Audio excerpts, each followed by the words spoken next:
अस्सलाम वालेकुम, welcome to my channel let's cook with Ash. आज मैं आपके लिए लेकर आई हूँ बहुत ही मज़ेदार और आसान सी रेसिपी, काली दाल और सफ़ेद चावल की रेसिपी किस तरीके से बनकर रेडी होगी। इसके लिए आप वीडियो को लास्ट तक देखिएगा। अगर आप मेरे चैनल पर न्यू आए हैं तो चैनल को कर दें सब्सक्राइब, बेल आइकन के बटन को प्रेस, वीडियो को अपने फ्रेंड्स एंड फैमिली मेम्बर्स के साथ शेयर ज़रूर कर दीजिएगा। चलते हैं आज की रेसिपी की तरफ। बिस्मिल्लाहिर्रहमानिर्रहीम। यहाँ मैंने जो है दाल ली है, काले मसर जिसे कहते हैं, और इसे मैंने 15 से 20 मिनट भिगो के रख दिया था और पहले पानी से अच्छी तरह वॉश किया, फिर भिगो दिया। यहाँ पे मेरे पास 1.5 कप जो थी काले मसूर की दाल थी। और अब हम इसे कुकर में बनाने जा रहे हैं। तो इसके लिए हमने एक कुकर ले लिया है और फ्लेम को कर लिया है ऑन। उसमें हम क्या ऐड करते जा रहे हैं, ये ऑप्शनल है, आप प्याज डालें या नहीं। मैं इसमें प्याज ज़रूर डालती हूँ, तो मैं अपनी रेसिपी से बताऊँगी। यहाँ पे मैंने 3 प्याज लिए थे जिन्हें कटिंग में कट किया, जिसमें से 2 प्याज मैंने इसमें डाल दिए हैं और थोड़े से रख लिए हैं। एक जो टमाटर लिया था उसे पील ऑफ किया और उसे गोल साइज़ में कट कर दिया था। और दाल जो भिगोई थी उसका पानी निकाल दिया और दाल को हमने कुकर में डाल दिया है। और उसके साथ ही जो है टमाटर मैंने एक ऐड किया है इसके अंदर। और अब इसके अंदर हम पानी ऐड करेंगे। कितना पानी ऐड करना है, यहाँ पर मैंने जो है पानी ऐड कर रही हूँ। यहाँ पे तकरीबन मैंने 3 गिलास पानी ऐड करना है और यहाँ पे मैं 3 गिलास पानी ऐड कर दिया है। और ऐड करने के साथ ही अब इसके अंदर हम मसाला जात ऐड करेंगे। और कौन कौन से मसाले ऐड कर रही हूँ आपके सामने ही ऐड करती जा रही हूँ। और यहाँ पे मैंने नमक ऐड किया है 1 टेबल स्पून, और उसके साथ ही हमने धनिया पाउडर 1.5 टेबल स्पून। और उसके साथ हम क्या क्या ऐड करते जा रहे हैं वो आपके साथ शेयर करती जाऊंगी। यहाँ मैंने मिर्च डाली है, लाल मिर्च ऑप्शनल है, आप जितनी क्वांटिटी में डालना चाहें वो इतनी में डाल सकते हैं। यह 1/2 टेबल स्पून मैंने हल्दी ऐड कर दी है इसके अंदर। और उसके साथ हम इसके अंदर डाल रहे हैं, यहाँ पे मैंने 1/2 टेबल स्पून भुना हुआ ज़ीरा था वो इसमें ऐड कर दिया है।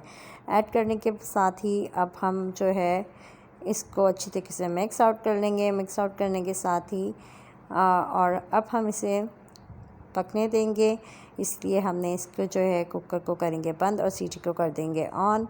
और जैसे ही इस कुकर की सीटी जो है, यहाँ मैंने कुकर को कर दिया बंद। सीटी जब चलने लग जाएगी तो हम इसे 10 मिनट्स के लिए जो है इसको चलने देंगे। और ये डिपेंड करता है आपकी दाल पर कि आपकी दाल किस तरह से फ़ौरन गल जाती है या देर से गलती है। यहाँ पर मैंने अब यहाँ पे सीटी चल गई थी तो मैंने तकरीबन 10 मिनट तक इसको चलने दिया है, क्योंकि मैंने दाल को ज़्यादा देर नहीं भिगोया था तो इसलिए मैंने 10 मिनट तक इसे चलाया है। और यहाँ हमारी दाल जो है हो गई। अब हम इसका तड़का बनाते हैं। और यहाँ पर मैंने ऑयल लिया है 1/2 कप, और इसमें ये जो प्याज मैंने जिन्हें कटिंग में एक करके रखा था, जो बचा लिया था, वो इसमें ऐड कर दिया है। प्याज पहले ऐड इसलिए करना है कि प्याज जो है जल्दी ब्राउन नहीं होगा। उसके बाद नेक्स्ट जो जिन चीज़ों का तड़का लगाना है वो चीज़ें बाकी इंग्रेडिएंट बाद में ऐड करेंगे। यहाँ पे मैंने जो है प्याज को अच्छे से फ्राई कर लेना है। जब गोल्डन ब्राउन हो जाएगा प्याज तो फिर इसमें बाकी इंग्रेडिएंट ऐड कर दूँगी।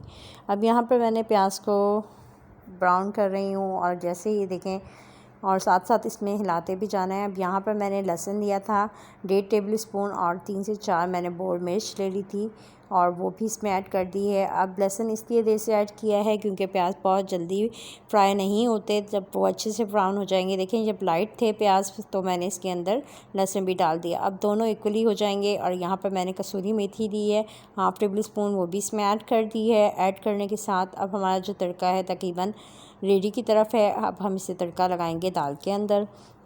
बहुत ही मज़ेदार रेसिपी बनके रेडी होती है, आप भी ज़रूर ट्राई कीजिएगा इस रेसिपी से। और यहाँ पर अब हम इसको एक साइड पर रखेंगे। अब ये जो दाल थी उसके अंदर हम तड़का लगाने जा रहे हैं। अब ये जो है इससे प्याज ब्राउन किया हुआ था ये हमने इसके अंदर ऐड कर दिए हैं। सारा सब कुछ ऐड करने के साथ ही अब जो हमने यहाँ पे कुटी हुई काली मिर्च ली थी 1/2 टेबल स्पून, इसे कूट लिया था काली मिर्च को, और वो भी इसमें ऐड कर दी है। और बहुत ही मज़ेदार हमारी जो है दाल रेडी हो चुकी है। और अब हम इसके अंदर, मैंने फ्लेम को ऑफ नहीं किया है अभी, अब हम इसके अंदर जो है धनिया और हरी मिर्च ऐड करेंगे और इसकी गार्निशिंग वगैरह करेंगे। और यहाँ पे मैंने हरी मिर्च ली थी और धनिया लिया था, उससे मैंने गार्निशिंग कर दी है। करने के साथ ही यहाँ हमारी बहुत ही मज़ेदार और क्या खुशबू आ रही है, टेस्टी सी दाल रेडी हो चुकी है। और अब हम इसके अंदर इसको करेंगे साइड पर। अब हम बनाएंगे चावल। यहाँ पर अब मैं इसको एक साइड पे रख दूँगी और हमारी दाल बन चुकी है। अब बहुत ही मज़ेदार दाल हमारी रेडी हो चुकी है। जब तक हम बनाएंगे वाइट राइस।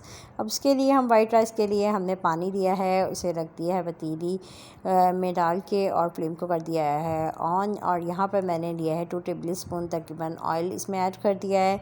और यहाँ पर अब नमक यानी सॉल्ट ऐड करेंगे। यहाँ पर मैंने 2 टेबलस्पून नमक ऐड कर दिया है और अब इसे पकने देंगे, ढक्कन लगा के रख देंगे। चावल मैंने आधा घंटा पहले भिगो दिए थे। यहाँ मैंने चावल लिए हैं तकरीबन 4 ग्लास और इसको 2 से 3 दफ़ा पानी में अच्छी तरीके से वॉश करने के बाद इसे एक आधे घंटे के लिए भिगो दिया था। और अब यहाँ पे चावल भिगे हुए हैं। जब तक हमारे चावलों में पानी में बॉयल आ चुका है तो अब ये पानी में हम सिरका डालेंगे।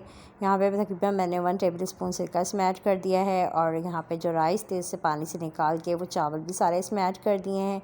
अब चावलों को बॉयल होने देंगे। जब चावल अच्छे से हमारे बॉयल हो जाएंगे तो फिर हम नेक्स्ट में क्या ऐड करते जा रहे हैं आपको बताते जाएंगे साथ साथ। यहाँ पर अब जो चावल जो हैं हमारे अच्छी तरीके से इसे पकने देना है। इसे ज़्यादा चम्मच नहीं हिलाना वरना चावल टूट जाएगा। यहाँ हमारे चावल तकरीबन 2 से 3 मिनट और लगेंगे तो हमारे चावल अच्छे से गल जाएंगे। जब अच्छे से गल जाएंगे तो हम इसे निकाल लेंगे।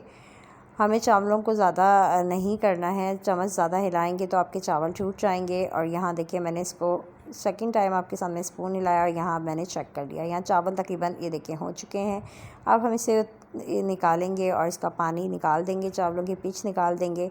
हमने चावलों की पिच निकाल दी है स्ट्रेनर के अंदर। अब यहाँ एक रखा है तवा, तवे के ऊपर हम लगाएंगे दम।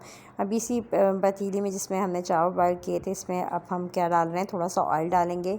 तकरीबन 2 टेबलस्पून मैंने इसमें ऑयल डाला है ताकि चावल नीचे से चिपके नहीं पैदे के साथ। और इसके साथ ही ये जो चावल बॉयल किए थे स्ट्रेनर में डाले थे वो सारे इसमें ऐड कर दिए हैं। ऐड करने के साथ ही और देखिए चावल कितने बड़े और कितने लंबे लंबे नज़र आ रहे हैं। यहाँ मैंने दस्तरखान लिया है, उसके ऊपर रखा है और इस तरीके से करके हम दम पे लगा देंगे। सिर्फ 10 मिनट्स के लिए हम बिल्कुल लो फ्लेम के ऊपर इसको दम देंगे। और दम देने के बाद जैसे ही चावल हमारे हो जाएंगे तो हम इसे सर्व आउट करेंगे। यहाँ पे तकरीबन हमारा जो है 10 मिनट्स हो चुके हैं और 10 मिनट्स के बाद हमने इसका दम खोल लिया है। और अब हम इसको हिलाते हैं और स्पून की मदद से। ये देखें माशाल्लाह बहुत ही बेहतरीन चावल हमारे रेडी हुए हैं और चावल खिले खिले भी आपके सामने नज़र आ रहे होंगे आपको। और बिल्कुल इसी तरीके से आप भी ज़रूर ट्राई कीजिएगा। अब यहाँ हम इसे सर्व आउट करेंगे काले मिर्च और वाइट चावलों को और बहुत ही मज़ेदार बनके रेडी हुए हैं। आप भी ज़रूर इस रेसिपी से ज़रूर ट्राई कीजिएगा और फीडबैक दीजिएगा कि आपके किस तरीके से बने। और दुआ में हमेशा याद रखिएगा। अल्लाह हाफ़िज़।